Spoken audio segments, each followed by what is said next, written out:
I have been putting this off for a long time. Actually, I haven't been really putting it off. It's been an exercise in trying to get things exactly right and where I want them to be. But today is time for those Megacade upgrades. This is the upgrade that's finally going to get my light gun set up and stuff, and has been set in motion by the screen upgrade and all kinds of other stuff. So I'm going to go through the details of a little bit of what I've been through and where I'm at now, and we're going to hopefully end this video with playing some light gun games.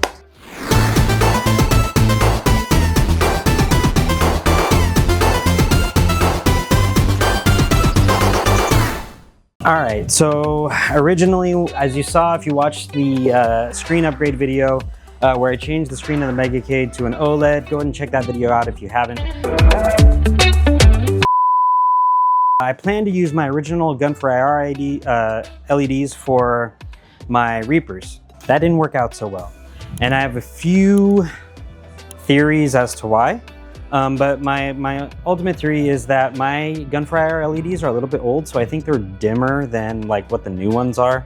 And I even upped the power and still couldn't get them bright enough that the Reapers could detect them. So I was gonna have to do some modifications and stuff as far as the power went for the guns anyway. So I decided to go another route, and I'll show you what that route is. This is the route that we went with. This is a set of RetroShooter Reaper LEDs, 4 of them, 1 for each corner. And I can already tell that higher quality than the ones I have currently, the Gun4IR LEDs, for a couple reasons. But I like that they come with this little plastic piece here. There's 6 LEDs instead of just 3. Hopefully that makes it easier for the guns to detect. I love this little bracket. They've got USB-C power here, USB-C power cables here. All of our USB-C power cables right here, ending with a USB port. I also have, because of course I want to use the recoil on my guns, so I picked up one of these so I didn't have to worry about power, doing power adapter modifications or anything like that for my retro shooters. This will just power both the recoil on both guns. That should be good. This has got the switch for 12 volt or 24 volt. My guns are 24 volt. So yeah, we're gonna get these installed. I was debating going outside the screen, and I may still do that, or should I mount it underneath the glass? I just don't want any detection problems, and my screen is, yeah, I think I'll go outside the glass actually. I don't want any detection problems. I want my light guns to work as they're intended. So we're gonna do that, and we're gonna get this all set up. So these come with like this plastic mounting bracket here that you can use to screw in, but also you can slide them out, and you don't need to use this if you're not going to. And then you can use this double-sided stickum stuff that they come with, and you can just put that on the back, and you can place it in the corners of your screen.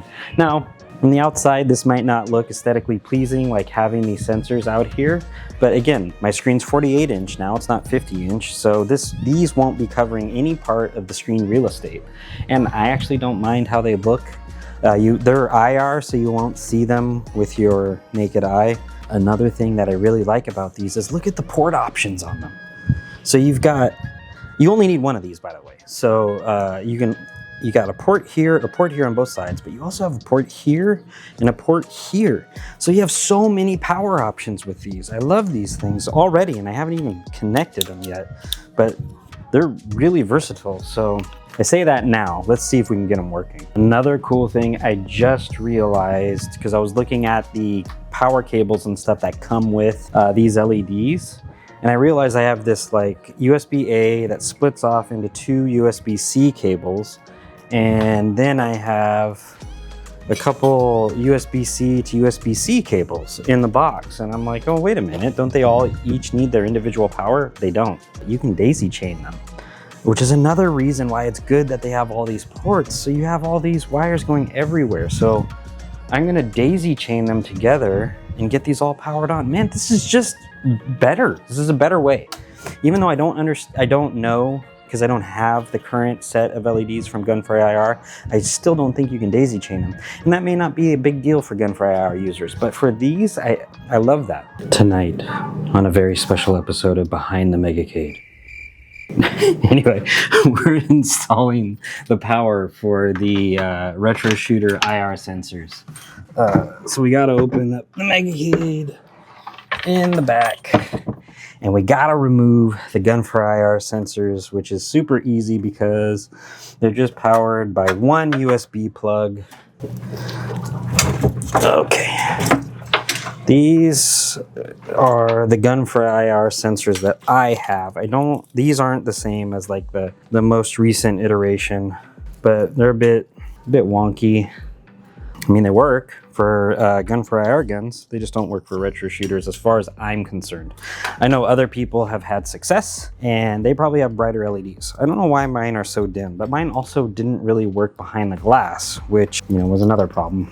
Or maybe I just got defective ones and they never really worked properly. So the plan is to take, these are the USB-C to USB-C cables, and I'm gonna daisy chain each of the top ones to one of the bottom corner ones, and then those are the ones that will be powered from the USB port. So I gotta sneak this cable through the front here, and I'll show you what that looks like. Now that I'm looking at it from the other side behind the glass, I don't think I'm gonna install them on the front of the glass. I have plenty of space behind the glass. I think I'm just gonna do them behind the glass, and then you won't even see them on the front. So we're gonna do that. So I have my IR sensors put in place. They're not powered yet, but I'll show you where I put them. So I've got one behind the glass up here. Hope that's coming up on camera. I've got the other one on the opposite side, and then I put the two bottom ones on the outside of the glass here. Why did I do that? One, they're at the bottom, they're not gonna cover up any part of the screen, so that's not a big deal, and that's kind of what I originally planned, but also the screen's a little smaller, so, and you want them like as close to the four corners of the screen as possible for proper tracking purposes. That being said, this is my first time doing anything with a retro shooter, so is this gonna work? I have no idea. Hopefully it will, but I don't think it's that complicated. We're gonna run the wires now. I'll bring you back there to take a look at that. This is the back of my TV on the Megacade. And as I had mentioned, you can daisy chain these LEDs together. I think I'm gonna daisy chain these two, the two top ones. Daisy chained together that way, and I might daisy chain them down to this bottom one also. I'm gonna daisy chain this down to this bottom one over here, and then I'm gonna power the bottom one, and then the main power is gonna come from the two bottom.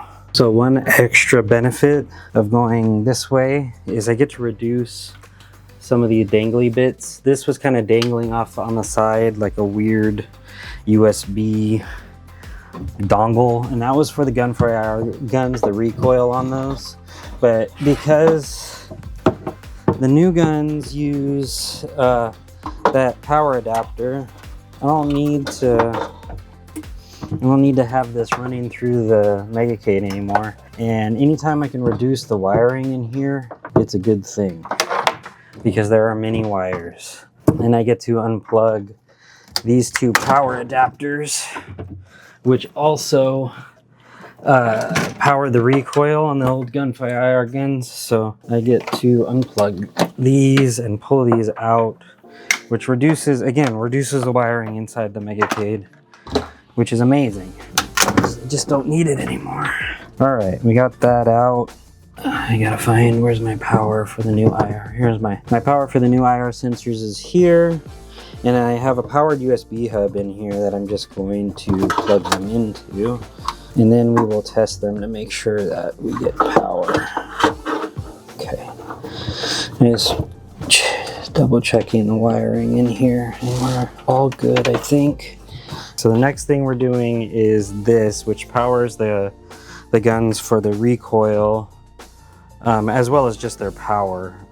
So we're gonna plug in the power supply. I'm gonna mount this underneath the control panel so that I can plug my guns directly underneath the control panel and hide as many of the wires as absolutely possible. So let's go ahead and do that.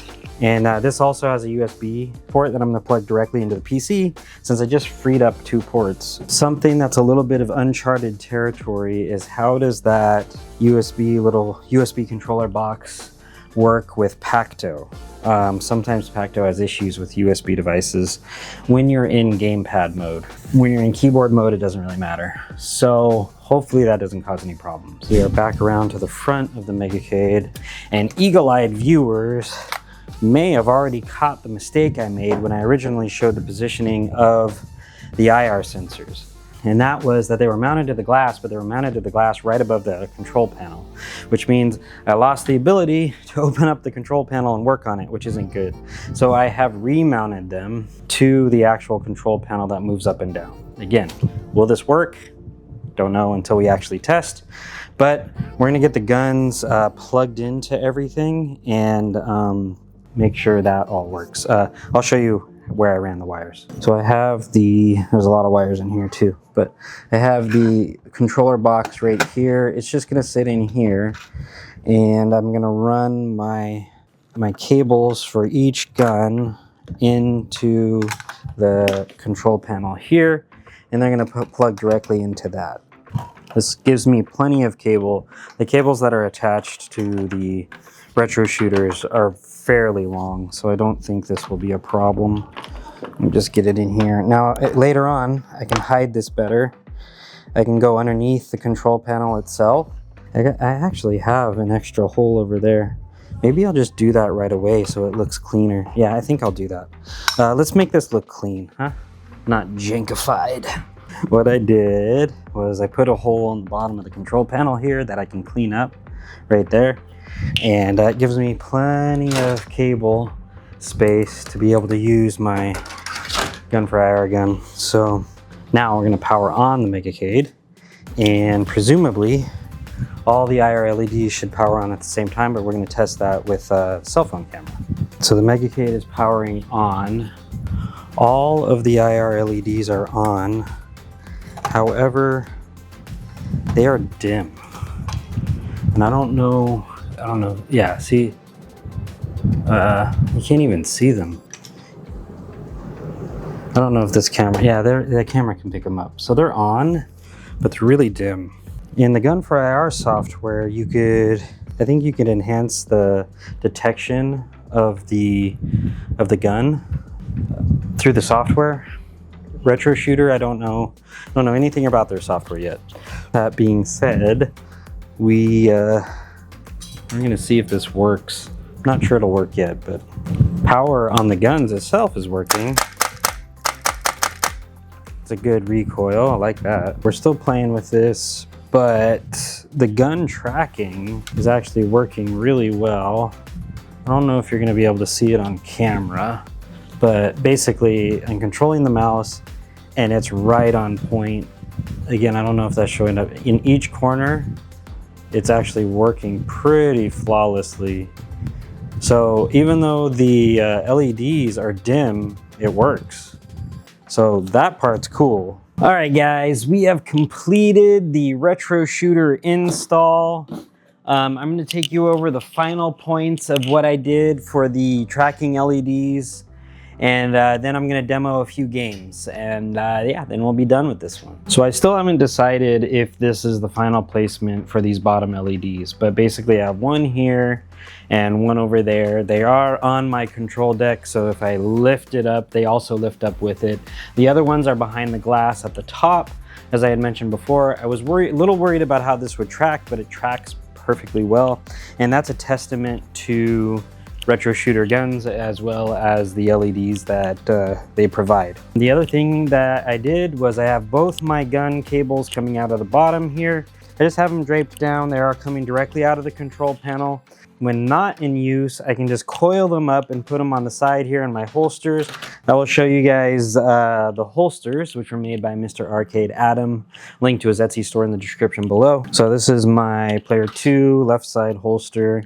And basically, they've got this little hook on the side, so you can just coil up your cord when not in use. Throw it right there. I didn't do the best coiling job, but that's okay. Put my gun in, and my cords are out of the way for Player 2. This one, gotta show, right there. He's got the beautiful LEDs on the side. You can see it says Morgan to match with Morgan on the side of the Megacade. And the other side's got Chun-Li to match Chun-Li on the side of the Megacade over there. Beautiful holsters made by Mr. ArcadeAdam. Again, Etsy store link in the description below. Get yourself some amazing custom holsters if you've got some light guns. He basically makes them for any light guns out there. So testing this is going to be a little bit weird. Some friends of mine have had some problems recording light gun content on YouTube because YouTube flags it because of real gun concerns and stuff like that. So I am going to show the game, but I'm not going to show me firing the gun on screen. You'll be able to hear the recoil and stuff because I want people to be able to watch this video and I don't want YouTube to flag it for anything. All right, so we are going to test this with Area 51, which is one of my favorite light gun games of all time. And I'm going to coin up here and get started. Start at the beginning.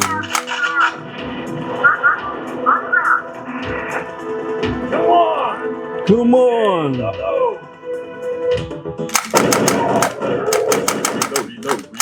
Reload.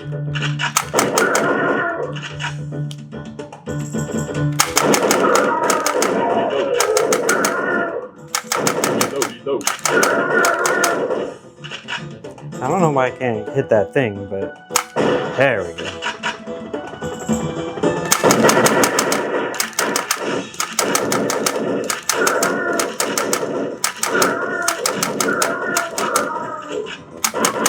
Oh, my bad.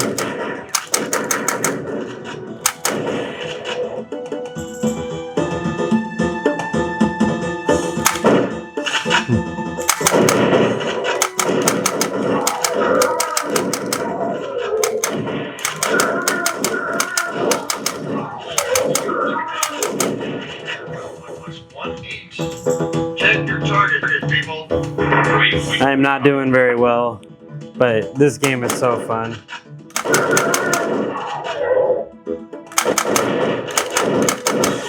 Ah, already? No, get me back in that.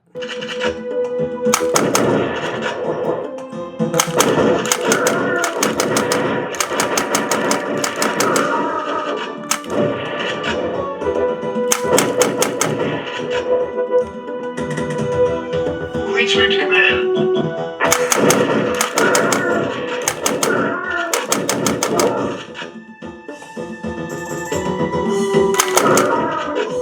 Come on.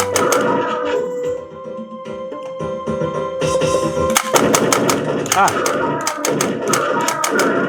I thought I could. Can I not shoot that? Alright. Anyway, that's Area 51. The next game I'm going to show is Dark Escape 4D. Now this game, in order to truly be enjoyed, you have to play it on the experience cabinet in the arcade. It's not the same as playing it at home. However, the fact that you can play it at home is pretty impressive. So we are gonna try Dark Escape. And go to the prison here.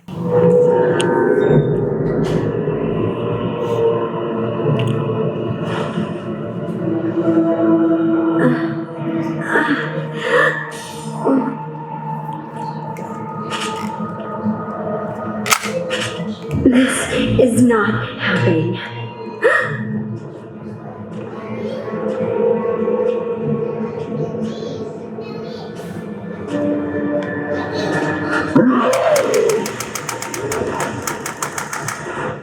Not that way. My There's gosh. over here. Oh, my bad.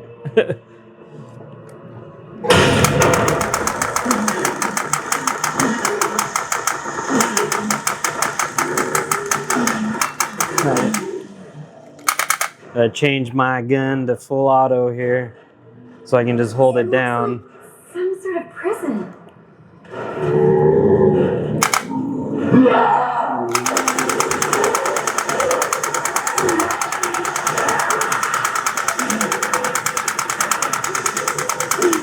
Ah!